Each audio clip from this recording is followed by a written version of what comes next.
ആ ഓൺലൈനിൽ ഇൻസ്റ്റാഗ്രാമിലും യൂട്യൂബിലും നോക്കി എക്സസൈസ് ചെയ്തത് എന്താണ് പറയാനുള്ളത്? വായിരിക്കും. ഞാനും കാണാറുണ്ട് അങ്ങനെ കുറെ വീഡിയോസ്. പലപ്പോഴും നമുക്ക് കുറച്ച് പേഷ്യൻസ് വരാറുണ്ട് ഈ വണ്ണം കുറയ്ക്കാൻ അല്ലെങ്കിൽ പെയിൻ കുറയ്ക്കാൻ വേണ്ടിയിട്ട് അവരെ ഓൺലൈനിലൊക്കെ നോക്കി പല എക്സസൈസുകളും ചെയ്തവരുടെ അവസ്ഥ എന്ന് പറയുന്നത് ചില കണ്ടീഷൻസിൽ നമുക്ക് ഈ എക്സസൈസ് എന്ന് പറയുന്നത് ഒരു ഡോസേജ് ഉള്ള ഒരു മരുന്ന് പോലൊരു സംഭവമാണ്. അപ്പം കറക്റ്റ് ഡോസേജിൽ കറക്റ്റ് രീതിയിൽ എക്സസൈസ് ചെയ്യാൻ നോക്കേണ്ടത് വളരെ ഇമ്പോർട്ടൻ്റ് ആയിട്ടുള്ള ഒരു കാര്യമാണ്. ഇല്ലെങ്കിൽ പലർക്കും ഈ വേദനയൊക്കെ കൂടാൻ ചാൻസസ് ഉണ്ട്.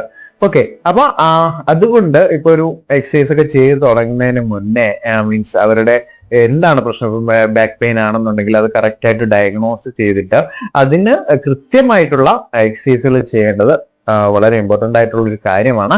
അതുകൊണ്ട് ഫിസിയോസ് പോലുള്ള എക്സസൈസിനെ കുറിച്ചിട്ട് നല്ല രീതിയിൽ അറിയാവുന്ന ആളുകളെ കൺസൾട്ട് ചെയ്തിട്ട് മാത്രം എക്സസൈസുകൾ ചെയ്യാൻ ശ്രമിക്കാം.